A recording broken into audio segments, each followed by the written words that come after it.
근데 2000년 전에 예수님을 따라다녔던 제자, 특히 앞서갔던 베드로 사도가 부활하신 예수님을 만났음에도 불구하고 갑자기 나는 물고기 잡으러 간다 그래요.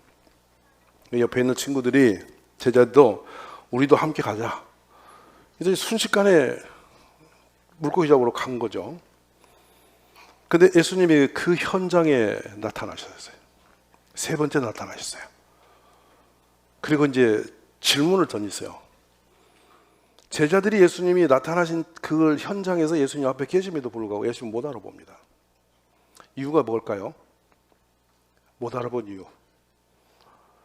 고기 잡는데 워낙 신경을 많이 쓰다 보니까 앞에 예수님이 계시는 하나님께 상관없어요. 여러분 혹시 그런 분 안 계세요? 먹고 살기 정신없어서 예수님 잊어버리고. 틀림없이 거리가 생길 수 있어요. 인간적인 냄새가 펄펄 나죠. 우리들 모습으로. 근데 밤새 그물질을 했는데 신비로운 일은 빈손이라는 거예요. 이해되시죠? 빈손으로 헛그물질 했는데 그들이 가장 필요한 게 무엇인지를 예수님은 알고 계셨습니다. 밤에 물길질이라는 거 했을 때 여러분 혹시 물길이라는 거죠. 물일이라고 그러는데요. 바다나 이런 물 속에 들어가서 뭘 하면요 정말 체력 소모가 엄청납니다. 수영 선수들이 이렇게 체력 좋아지는 이유는 그만큼 에너지를 빨리 소모시키는 거예요. 근데 밤새워서 그물을 내리고 올리고 했을 때 그것도 고기를 잡으면 또 희열이 있죠. 한 마리도 못 잡고 헛그물질 했을 때 얼마나 피곤하고 지쳤겠어요. 근데 예수님은 오셔서 호숫가에 계시면서 고기를 굽고 그리고 그들을 초청하시는 장면입니다. 충격적인 장면이 이 장면이요. 저는 우리 예수님은 우리의 형편을 아시는 분이라고 하시네요. 우리가 무엇을 필요로 하고 있고 지금 어떤 길을 가야 할지를 우리보다 정확하게 주님은 아신다는 거죠. 그리고 이 제자들이 그 예수님을 만남으로 또 한 번의 기적을 체험하는 장면이면서 가야 할 길이 무엇인지를 알게 되는 그 자리인데요. 보십시오. 이 베드로라는 분이 얼마나 그 적극적인 행동파냐면 예수님이 나를 따르라 하는 순간에 장모님까지 싹 처가 식구까지 모시고 예수님을 따라다녀요. 그리고 장모님은 예수님의 식사를 늘 공급해드리는 그런 위주로 간 거예요. 그러니까 성경에 보면 재밌는 장면이 나와요. 모든 환자나 문제 있는 사람 만나면 예수님이 믿느냐, 눈 보기를 원하냐 다 물으시는데요. 베드로의 장모가 열병으로 무척 위기에 있을 때 예수님 오셔서 아무 말 안 묻고 그냥 고치세요. 그만큼 친밀도가 가까웠던 것이죠. 근데 뜬금없이 그 베드로가 제자들까지 다 데리고 고기 잡으러 갔어요. 여기서 우리가 한번 물어봅시다. 여러분, 베드로 사도가 지금 3년 동안 예수님께 훈련받았잖아요. 맞죠? 근데 지금 물고기 잡으러 간다고 이렇게 가버린 일이 옳은 거요? 잘못된 거요? 투표해볼까요? 옳은 길 간 것 같아요? 지금 잘못 간 것 같아요? 우리는 여기서 이 성경의 역사를 보면은 아마 이렇게 이야기할 거예요. 베드로가 지금 뭔가 잘못 갔네? 이렇게 인정하시죠? 근데 우리는 객관적으로 베드로 사도에 가는 길도 지금 분별할 수 있고 판단할 수 있고 그거 잘못됐어라고 지적할 수 있어요. 지금 우리의 이 신앙 양심을 가지고. 맞죠? 근데 베드로 사도는 예수님과 직접 함께 있었던 탁월한 리더십인데 어떻게 이렇게 우리가 판단해도 안 될 길을 갔을까 하는 거예요. 그럼 다시 한번 생각해 보십시오. 나는 내 길을 늘 옳은 길을 가고 있나? 우리는 남의 문제는 보는데 내 문제 잘 못 봅니다. 지금 이 가운데도 우리 가운데도 지금 예수님이 원하시는 길을 가지 못하고 물고기 잡으러 가는 분이 틀림없이 계실까요? 안 계실까요? 옆에 분 한번 보세요. 이분이 물고기 잡고 있나? 막연하게 예수님을 믿는다고는 생각을 하면서도 막연한 믿음이 되어갖고 실제적으로 예수님이 가라고 한 코스로 같이 못 가는 분이 계신단 말입니다. 이거 위험하단 말이죠. 어떤 특정한 분이 인격이 잘못돼서가 아니에요. 이게 중요한 신앙의 문제거든요. 우리가 오늘 이 말씀을 붙들고 한번 같이 깨닫는 역사 있기를 원해요. 그럼 베드로 사도가 믿음이 없다? 그럴 수 있을까요? 왜냐하면 인류 역사에 무리를 걸어본 사람은 그분이에요. 맞아 안 맞아? 여러분이 혹시 오늘 무리로 걸어봤다. 만약 무리로 걸어. 호수를 걸어가는데 내가 전혀 문제가 없이 무리를 걸어봐. 그 체험이 평생 갈까요? 하루 이틀 지나면 없어질까요? 상상이 안 가는 어떤 그 체험됨이잖아요. 다음에 그러다가 본인이 예수님을 향해 가다가 갑자기 물을 보니 무서워서 빠져 죽을 듯 했는데 누가 건져주셨어? 예수님 건져주셨죠. 그 다음에 한번 봅시다. 오병이어입니다. 도시락 어린이가 들고 있는 도시락 하나 가지고 5,000명에게 나눠주고 12관계가 남았어요. 그죠? 자, 이 기적을 경험하면 어떤 믿음이 될 것 같아요? 지금 속으로 이럴 거예요. 야, 좋겠다. 나도 그런 거 경험하면 베드로 사도만큼 믿음 갖겠지 이런 생각을 할 수 있는 부분이에요. 맞아요, 안 맞아요? 근데 평생 태어나면서 보지 못하는 장애가 있어요. 우리는 그런 분을 소경되었다고 말하죠. 근데 중간에 눈이 나빠지면 치유 대상이 될 수도 있는데 태어나면서부터 앞을 못 봤으면 이거 선천적 원리니까 늘 확률이 있을까 없을까? 없죠. 근데 예수님이 보기를 원하느냐 하고 고치시니까 보았단 말이에요. 맞죠? 그러면 40년 동안 앉아서 걷지 못하는 사람은 고칠 수 있어 없어? 여러분 상식으로 대답만 하셔. 고칠 수 있어요 없어요? 없죠. 근데 예수님을 만난 순간 일어나 걸었어요. 맞죠? 이건 우리는 안 봐서 성경이 기록하니까 믿는 거죠.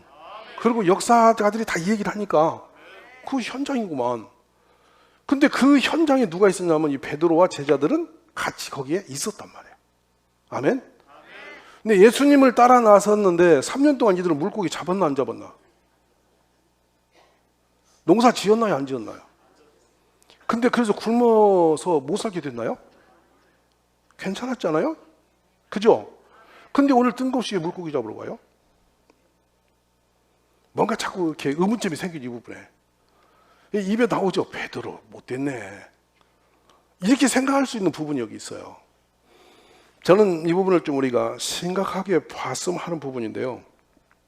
베드로가 얼마나 의리가 있는 사람이냐면 내가 주와 함께 죽을지언정 주를 부인하지 않겠습니다. 남자들이 제일 좋아하는 부분 아니야. 이렇게 허풍스러운 결단을 듣고 시집 온 분도 있을 거야. 우리 가운데. 남편이 갑자기 내가 이렇게 할게! 와보니 전혀 아닌데 말을 이렇게 던져서 사람을 그냥 이 남자하고 내가 살아가면 안전하겠다 이런 생각을 들도록 구슬려서 시집 왔더니 덜컥 와보니 이 남자가 나만지도 용기가 없어. 그럴 수 있을까 없을까?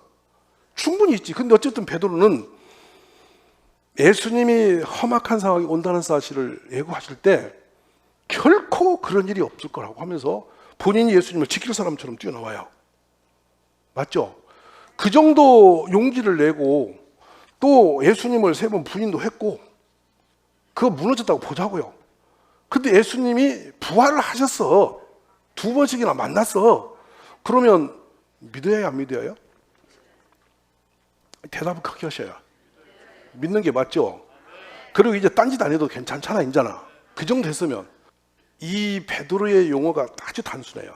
나는 고기 잡으러 간다. 그러면 제자들은 형님 뭔가 잘못된 거 아니에요? 이렇게 묻든지 혼자 가라고 내비두지. 우리도 함께 간다. 예수님 파워보다 더 센 파워야 이거. 우리가 세상에 빠져들어갈 때 누가 하는 말이 그렇게 강렬하게 생각 없이 그냥 훅 가버리는 수가 있어. 이거 위험한 거예요. 크리스찬은 누구 말을 듣고 가는 게 가장 안전하죠? 대답을 크게 하셔요. 이거 어려운 거 아니잖아. 이거 고백하셔야 여러분 믿음 생겨. 아멘이세요? 우리는 주님이 가라는 길과 가지 말라는 길 있어 없어요? 있죠. 어렴풋하지만 분명히 있죠. 있는데 그것 정도도 분별 못하지는 않을 거예요, 여러분. 아멘. 자, 그러면 이 제자들을 예수님이 부르실 때 하신 말씀이 있어요. 첫 마디가 나를 따라와. 그럼 내가 너희를 사람을 낚는 어부로 만들어 줄 거야. 아멘. 이건 예수님이 그렇게 되도록 해줄게라는 수요 동사거든요. 그러니까 우리가 그렇게 되는 게 아니라 예수님이 그렇게 되도록 해줄게 그러신 거야. 아멘이죠. 그리고 이거는 예수님이 뻥치신 게 아니고 실제로 누가복음 9장에 보면 제자들을 체험시킵니다. 예수님이 뭐라고 하냐면 12제자를 불러 모으사 모든 귀신을 제어하며 병을 고치는 능력 권위를 주시고 하나님의 나라를 전파하며 앓는 자를 고치게 하려고 내보내시며. 자, 여행을 위해 아무것도 갖지 마라. 지팡이, 배낭, 양식, 돈, 두벌 옷도 갖지 마라. 제자들이 각 마을에 두루 다니며 곳곳에 복음을 전하며 병을 고치더라. 아멘. 경험했죠 이제. 체험도 했죠. 실천도 해봤어. 임상실험까지 다 끝냈어. 근데 왜 고기 잡으러 가? 이상하지 않으세요 자꾸? 근데 베드로 선생 지금 잘 못 가고 있지. 분명히. 나는 잘 가고 있나요? 묻는 거예요 자꾸. 여기서 자꾸 우리 자신에게 물으셔야 돼요. 나는 잘 가고 있나? 나 지금 나도 고기 잡고 있는 거 아니야? 예수님 앞에 계신데 예수님 잊어버리고 있는 건 아니야? 잘 생각하셔야 됩니다. 여기서 우리가 성경은 추측해서 풀면 안 되지만 가능한 선이라는 게 있어서 좀 조심스럽게 들어가 봅니다. 베드로가 나는 물고기 잡으러 간다. 제자들도 우리도 함께 가자. 그리고 같이 가서 용감하게 3년 전에 예수님을 따라 나설 때 베드로가 뭐 했냐 아세요? 그물과 배를 내버리고 나왔죠. 그때 왜 그랬을까요? 다시는 내가 이 짓은 않는다. 다시는 내가 이거 안 해. 이런 결단이 있었지 않겠어요? 이제는 이분만 따라가면 되겠다 싶어서 나왔잖아. 그런데 예수님이 잡히시고 죽으시고 부활하셨어. 근데 뭐라고 메시지 당했냐면 내가 가면 너희는 나보다 더 큰일을 하게 될 거야. 엄청난 비전을 던져놓으시고 예수님이 이제 갈 준비를 하고 계시는데 베드로 고기 잡으러 간 거예요. 도무지 쉽게 이해가 안 가는 장면이야. 근데 우리가 이런 길에 가기 딱 좋은 사람들이 신앙의 길에 선 분들이라는 사실이에요. 이 베드로 사도가 짚었던 이 부분이 우리들의 일상에 많이 우리가 그 길로 가서 무너지고 있음을 보여줄 수 있는 하나의 표본이 아닌가 싶은 거예요. 자, 그러면 이제 나보다 더 큰일도 할 수 있다고 말씀하셨는데 한번 보시다. 주님의 이 말씀을 다 들을 때 베드로나 제자들은 어떤 생각을 가지고 있었길래 이랬을까 하는 거죠. 다시 말씀을 접해보면요, 우리가 듣기는 들어도 깨닫지 못하고, 아멘입니까? 들었으나 다 잊어버리고 말씀을 내 삶으로 가져오지 않고 또 신앙을 내 삶으로 이루지 않고 형식적인 종교인처럼 이렇게 건조하게 교회를 다니면 우리는 이런 사람의 길을 갈 수가 있어요. 좀 더 깊이 다짐해 보시기 원할 것인데요, 개인적인 얘기해서 죄송합니다만은 가짜 선지자는 어떤 선지자냐면 말을 던졌는데 효용이 없다는 것은 실제의 현상이 안 나타나는 것은 가짜 선지자니 그걸 구분하라고 신명기에 기록되어 있어요. 목회자가 목회를 시작할 때 제일 제가 두려웠던 것은 뭐냐면 설교는 화려한데 지는 안 살아. 성도인 보고 믿음을 설교를 하는 거 자기는 안 믿어. 그 자기는 뭐 이렇게 하나님은 저 십자가 길을 가라고 막 그래야 된다고 말해놓고 자기는 십자가를 안 져. 이게 누구냐면 바리새인들이에요. 말은 옳은 말을 하는데 자기는 그걸 안 살아. 이중고도의 삶을 살아가는 사람들을 예수님은 뱀들아 독사의 새끼라. 들으셨죠? 그런 얘기. 그 의식하는 자들아 하면서 격하게 예수님이 그들을 징계하시거든요. 언어적으로. 그토록 간음한 여인이나 세리로 민족의 혈세를 훔쳐먹고 사는 도둑들도 제자로 불러가신 주님이 말을 이중구도로 갖고 있는 이 바리새인들에 대해서는 격하게 분노하시거든요. 왜냐하면 많은 사람들에게 영향을 미치기 때문이에요. 그래서 신앙은요, 살아내는 게 무척 중요한 거예요. 아멘. 말씀대로 살아주시기 바랍니다. 그러면 예수님이 하라는 대로 가고 하지 말라는 대로 안 하면 축복이 있을까요, 없을까요? 그 길보다 강한 삶은 없습니다. 우리 그 정신 차리고 그 부분에 중심을 잡아보시기 바랍니다. 그러면 물고기 잡는 베드로를 잡아다가 사람 낚는 어부로 바꾸신다고 했는데 베드로가 넘어진 이유는 뭐냐? 예수님이 올라가신다니까 예수님을 향한 기대, 소망이 사라져버린 겁니다. 그러니까 이제는 예수님 덕으로 못 사니 내 힘으로 살겠다고 뛰어나가 버린 거예요. 오늘 깊은 부분이 있습니다. 여기. 그럼 보십시다. 로마서 15장 13절 말씀을 한번 열어보시겠습니까? 죄송합니다. 성경을 찾고 갑시다. 여기에. 로마 15장 13절. 자, 찾으셨으면 크게 한번 같이 읽어주세요. 소망의 하나님이 모든 기쁨과 평강을 믿음 안에서 너희에게 충만하게 하셔 성령의 능력으로 소망이 넘치게 하시기를 원하노라. 자, 저 좀 보십시오. 신앙인의 갖춰야 할 세 가지 중요한 덕목이 있습니다. 믿음, 소망, 사랑. 이거는 있다가 없고 없다가 있고 이렇게 아니라 항상 있을 것이다. 말씀 아멘. 그냥 신앙인이 제대로 코스를 가려면 항상 믿음이 있어야 돼. 두 번째 소망이 있어야 돼. 세 번째 사랑이 있어야 돼. 근데 중앙에 뭐가 있어? 소망이 가운데 있죠. 이걸 더 이해 쉽게 알려드릴게. 처음에 뭐가 있어야 해? 믿음이 있어야 돼. 그 다음에 뭐? 소망이 있어요. 끝에 뭐요? 사랑이 있어요. 그 중에 제일은 사랑이야. 사랑은 결실이에요. 결실. 열매. 그러니까 믿음의 열매로 사랑은 나타나는 거야. 소망이 없으면 믿음 가질 필요 없습니다. 기대하고 소망할 게 없는 사람을 사랑할 이유도 없습니다. 소망이 있어야 믿음도 일어나고 사랑도 하게 됩니다. 아멘. 우리가 가족이 아니라 이웃도 어떤 사람을 만나도 기대가 되어야 더 오래 간다고. 근데 완전히 실망해서 문 닫아버리면 그 사람을 사랑할 이유가 없는 거라니까. 맞습니까? 안 맞습니까? 그래서 항상 성도가 신앙의 발걸음을 두를 때 늘 여러분 기도는 왜 하죠? 하나님을 소망하기 때문이에요.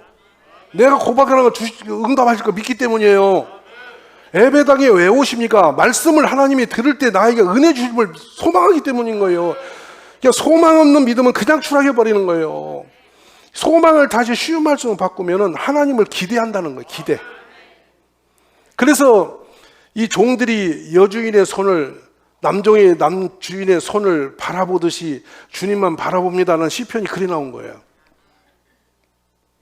왜냐하면 창고에 이 그냥 마른 떡을 구워 놓은 거를 농부들이 종들이 일하고 오면 딱 창고 열고 주인이 바구니에 담아 놔서 놓아주는 거예요. 먹을거리를. 근데 그 여주인이 마음에 들면 2개 줘. 남종일 이런 걸 수고를 보면 너무 고생, 너무 배고프다. 2개, 3개 줄 수 있어. 누구 고난이야? 주인의 고난이야. 그러니까 성도가 그 마음을 가지라는 거야. 하나님이 나에게 은혜 주시기를, 복 주시기를, 나에게 응답 주시기를, 내 모든 어둠을 물리쳐 주시기를, 하나님은 나를 지켜주시기를 계속 소망하며 교회 오는 것이라는 거예요. 근데 지금 베드로가 예수님 올라가신다 할 때 소망이 꺼져버린 거지. 그러니까 자기 힘으로 살겠다고 티 나가서 물고기 잡으러 가는 거야. 여기에 위험이 있는 거야. 기대하십시오.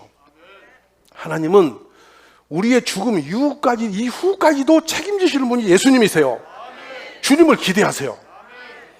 앞으로 점점 좋게 하실 분이 주님이세요. 아들을 주시니까 어떻게 무엇이든 아까운 게 있겠냐는 거예요. 믿으시면 아멘. 예수님 앞에 나온 사람은 변화가 있습니다. 새 역사가 일어납니다. 이전 것은 떠나보내는 겁니다. 할렐루야. 모든 저주가 물러가는 겁니다. 예수님 만난 사람은 소경도 눈이 열렸고 안진매도 일어나세요. 이 축복의 소망을 가지시란 말입니다. 아, 내가 교회를 그냥 온 게 아니야. 하나님이 나를 택하여 부르셨는데 나의 모든 것들을 해결할 수 있는 능력이 주님 손에 있구나. 그래서 예배드리고 그래서 기도하고 그래서 아까 주님이 원하시는 그 길을 걸어가는 거예요. 할렐루야. 자, 이제는 우리는 일용할 양식의 문제는 주님께 맡긴 겁니다. 맞죠? 근데 베드로 용감하게 물고기 잡으러 간다 이 말이에요. 예수님이 앞에 오셔도 몰라봐. 왜 몰라보죠? 고기 잡는데 호숫가에 오셨어 예수님이. 근데 제자들이 하나도 몰라봐. 왜? 여러분이 답을 내봐. 왜 몰라봤을까? 물고기 잡는 데 빠져서 정신을 팔아갖고 예수님이 오든지 하나님 오시든지 몰라. 이제 세상에 빠져버리면 그냥 앞뒤가 안 보이는 거예요. 이렇게 제자들이 갔지. 심지어 얼마나 물고기 잡는 데 진액을 쏟았으면 우퉁을 벗고 막 그 정신을 놓고 잡다가 주시다 소리에 놀라서 우퉁을 걸터있고 물속으로 전부 빠졌다니까. 나보니 예수님인 거야. 얼마나 창피했게. 근데 이 사람이 무너지면 뻔뻔해져요. 주님이 아침밥을 간다고 고기를 구워주니까 누구 받아먹고 앉았어요. 맞아요, 안 맞아요? 성경 기록대로예요. 그렇게 살아가는 인생이에요. 연약한 거예요. 근데 우리 주님이요, 놀라운 얘기를 하시죠.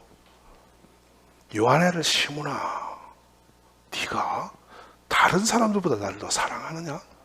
이걸 물으세요. 근데 바로 대답합니다. 그걸 모르셨어요? 당연히 그렇죠. 거기다 토를 답니다. 받아치기 합니다. 내가 주님을 사랑하는 거 주님이 모르셨습니까? 지금 뭐하고 다가 잡혀가고 소리하고 있어? 웃기는 장면이 이 장면. 두 번째 또 물어. 근데 이분은 아주 용기를 내서 대답해요. 세 번째는 찔려갖고 부끄러워서 겨우 주님이 아시지요 이래. 맞습니까? 안 맞습니까? 베드로가 가야 할 길을 이제 짚어주신 거죠. 주님이 참 눈물 나는 한 장면을 남기세요. 이제 가서 내 양을 먹이라. 물고기 잡지 말고 내 양을 먹이라. 자, 되게 역설적이에요. 자기 먹을 것이 없어서 지금 물고기 잡아야 산다고 뛰어간 사람 보고 예수님이 그 이상한 일을 하고 있는 베드로 보고 이제는 네가 나 사랑한다면 가서 내 양을 성도들을 먹여. 왜요? 베드로 자신의 인생도 감당 못해요. 근데요, 주님이 베드로 보고 예수님이 불러온 양들을 가서 먹이래. 여기 많은 내용이 함축되어 있어요. 잘 보호하고, 잘 관리하고, 잘 다독이고, 잘 새겨서 그에게 먹을 것도 주고, 말씀도 주고, 믿음도 주고 해서 잘 살려내. 베드로가 지금 상태로는 불가능해요. 어림도 없어요. 근데 뒤에는 베드로가 그렇게 갈 수 있도록 지금 해가시는 장면을 보게 돼요. 아멘. 주님 앞에 물으실 때 주여 제가 주님을 사랑하는 줄을 주님께서 아시지 않습니까? 예수님이 이어서 그래 알지. 그러면 가서 내 양을 먹여라. 저는 우리 가족들이 물고기 잡는 데 가셔 계실지라도 주님은 우리를 버리지 않으실 줄 믿습니다. 오늘 이 말씀 들으면서 내가 지금 무엇을 하고 있는지를 다시 짚어보시고 주님이 원하시는 그 일에 힘을 내시기를 바랍니다. 방향성입니다. 삶의 방향성. 내 삶의 현장에서 영혼 살리고 예수님이 원하시는 구원하는 일을 계속해 가시면 여러분을 주님이 축복하세요. 동행하실 거예요. 우리 그렇게 서기를 주의 이름으로 축원합니다. 내가 오늘 하늘과 땅을 불러 너희에게 증거를 삼노라. 내가 생명과 사망과 복과 저주를 너희 앞에 두었은즉 너와 내 자손이 살기 위하여 생명을 택함이 우리 손에 있단 말이에요. 내 하나님 여호와를 사랑하고 그의 말씀을 청종하며 또 그를 의지하라. 소망하란 말이에요. 주님께. 그는 너의 생명이시요 너의 장수, 너의 이 수완을 다 가지고 계시다. 여호와께서 내 조상 아브라함과 이삭과 야곱의 주리라고 맹세하신 땅에 내가 살게 될 거라. 영원히 주님과 함께하는 길이 있다. 여러분을 진심으로 축복합니다. 물고기 잡는데 정신 빠뜨리지 마시고 주님의 양을 키우는 쪽으로 우리의 이렇게 마음을 바꿔서 눈을 여시기를 주의 이름으로 축원합니다.